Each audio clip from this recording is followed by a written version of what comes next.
Yes, you see it right. Our new project is here. Not just any Golf 8 GTI. In fact, this car has been flipped over, the engine is broken. A huge challenge. And that's why we bought this one too. You all unanimously agreed that we had to buy it, and that's why it's here now. A Golf 8 GTI. When the 8 GTI came out, I already thought it was a unique car to see. If you look online, a nearly new example in this category is between 30 and 40,000. Personally, I think that's a waste of money.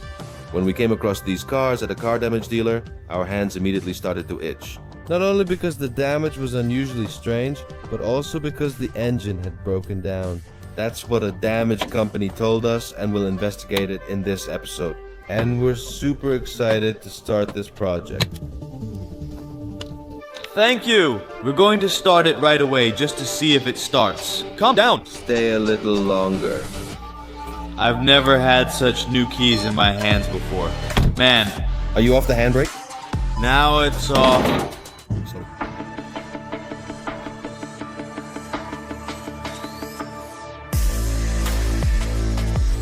Excited, that's one thing for sure. There it is, guys, the Golf 8 GTI. Most people wouldn't buy it like this, but we, Twin Stravini, of course bought it with damage. This Golf 8 GTI with 18,000 kilometers has more experience than most other Golf 8 GTIs with 200,000 kilometers. This car has actually been on its side, probably even flipped over, and that caused even more damage. For example, the engine is completely seized, our sill is totally dented, something we haven't seen before. A Golf 8 GTI with a grey license plate. You can see it, a wooden box. Belgians must be absolutely crazy to do this, right?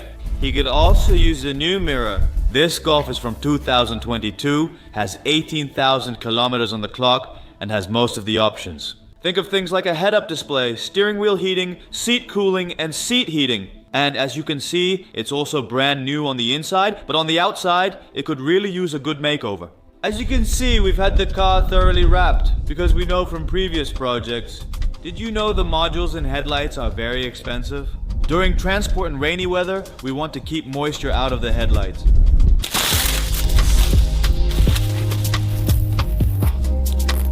Now that the car was stripped of all the masking film, it was time to catch the battery. A good one. A good battery voltage is crucial in modern cars. Without proper battery voltage, such a modern car can't even release the electric handbrake. And it can't go into neutral. It would be great if the previous owner would contact us, probably a Belgian, and tell us what happened to this car. So, are you the previous owner? Contact us briefly. It's a great story.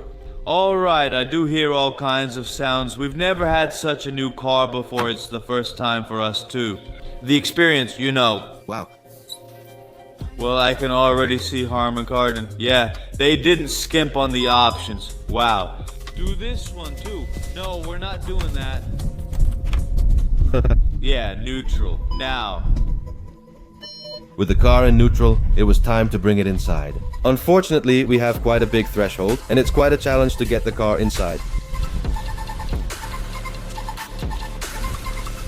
These two strong partners can't get it in, so we need another car to push.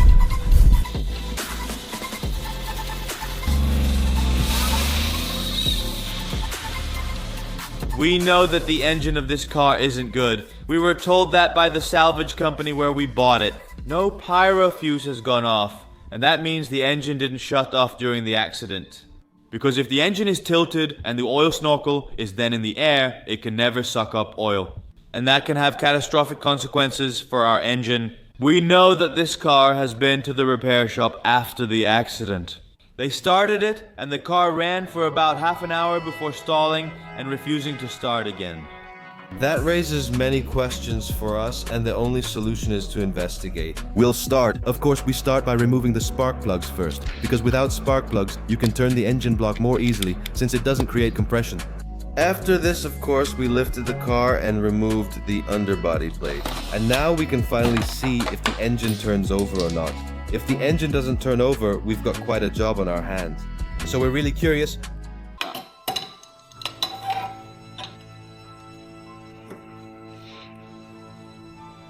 Well, that one's definitely stuck.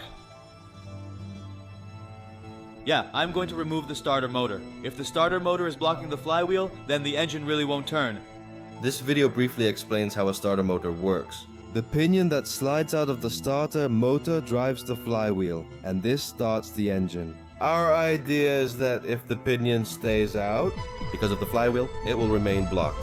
Because of some failed part in the starter motor, it could be that the flywheel remains blocked, and that's what we're hoping for now. And to get to the starter motor, first a battery has to be removed, then an air filter box, and after that we could see the starter motor. Before we could loosen the starter motor, we first had to remove the battery plate to create even more space. Next, we removed an oil line from the transmission cooler. Really super precise. And after that, the starter motor could be dismantled very easily. So we just need to use the start button, right? Yes, we can press the start button, but actually, we skipped a step because we accidentally already pressed the start button just now. With the brake pedal pressed, the engine should start. Well, it didn't do that. Instead, the starter motor just clicked and got stuck. And it made such a strange noise that Daniel also thought we need to loosen the starter motor and now see if we can make the compression stroke in the engine. Because if it's the starter motor that broke due to the accident, then of course that saves building a new engine. So of course we can just press the start button now and see if it turns over. Just let me know when you're ready.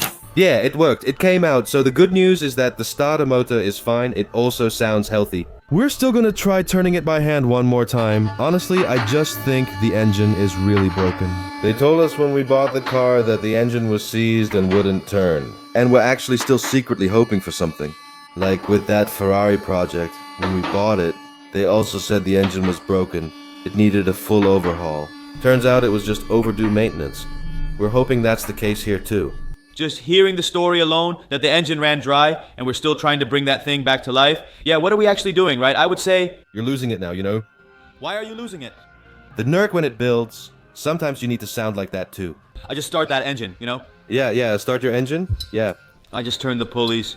But it's really tough to turn, yeah.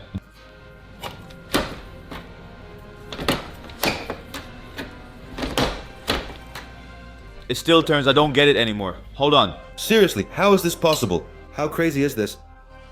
It's very blurry. The engine isn't secured. So we also have to open up the oil pan. Everything is already loose, right? This is really the best thing there is.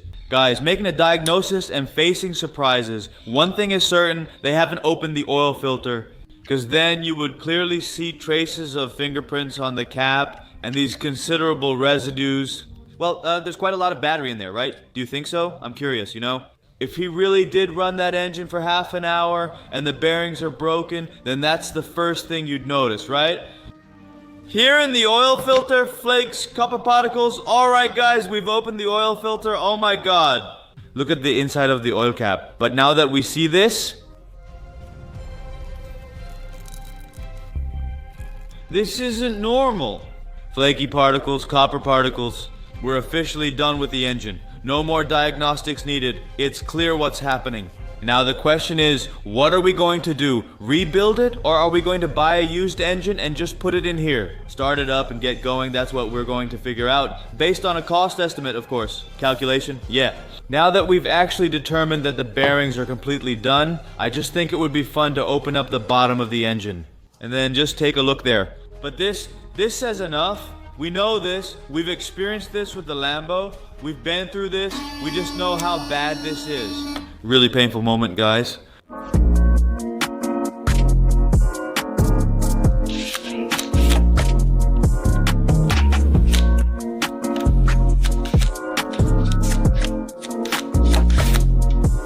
And of course, as expected, the oil pan part is also full of metal shavings. Take a look here in the corner. Huge chunks of debris. And now that we actually know what's wrong with the engine, there's really only one thing to do. Take the engine out. And we need to consider what we're actually going to do. Are we going to rebuild this engine ourselves? So that means opening it up, seeing what's actually broken, clean everything, remove the cylinder head and gasket, and replace all with new parts. This is a lot of work, takes time, and costs more. We could just buy an engine with 20,000 kilometers, since this car has about 18,000. That would be a good match. Of course, you don't want an engine with 40,000 or 60,000 kilometers, then you'd be better off going for a new one, or a slightly used one. So that's something we need to consider. And it's also wise to walk around the car for a bit just to see what else might be broken. We know we have the most expensive version, especially with Emotional Intelligence Light leadership. I don't know if any other Golf 8 comes standard with this, but at least this one does. I know we have a very expensive mirror, and I also know that both rims are definitely damaged. This door can be repaired, I think, and that dent can also be fixed.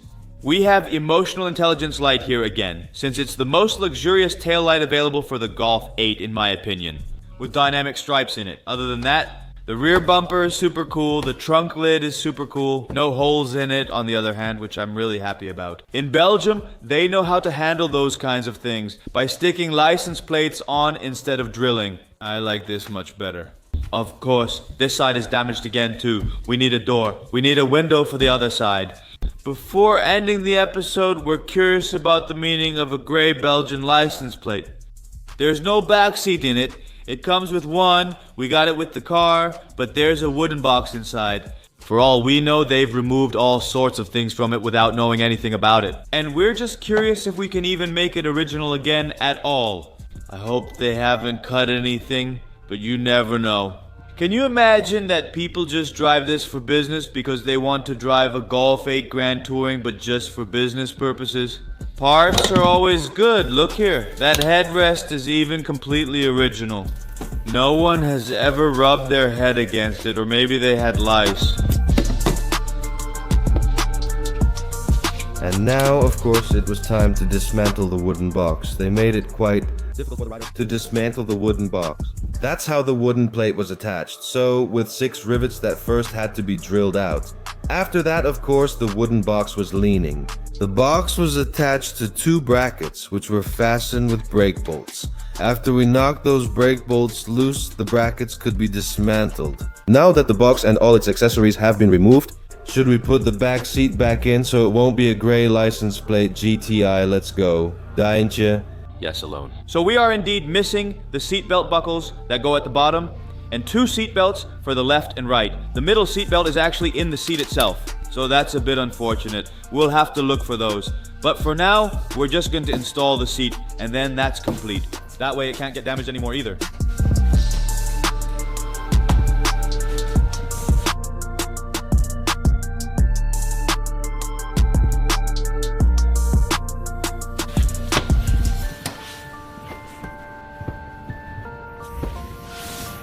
Then we'll be sitting there, really comfortable. Never had a brand new couch in my car before, 0 kilometers. There it is. The Golf 8 GTI. We've learned a lot about this car. In this episode, we actually all know what we need to order. In the next episode, we're going to make a list to see if it was even worth it to buy this car. And of course, to make it safe again. There's probably a reason why everyone left this car alone. But at least it won't be us if we don't try to breathe new life into it. Use the discount code. With all that being said, we're really looking forward to getting this project back on the road, like I said. And don't forget to subscribe to our YouTube channel and give us a thumbs up. We'll meet in the next episode, starting with disassembly, the engine out and everything apart. Looking forward to it. See you then, ciao.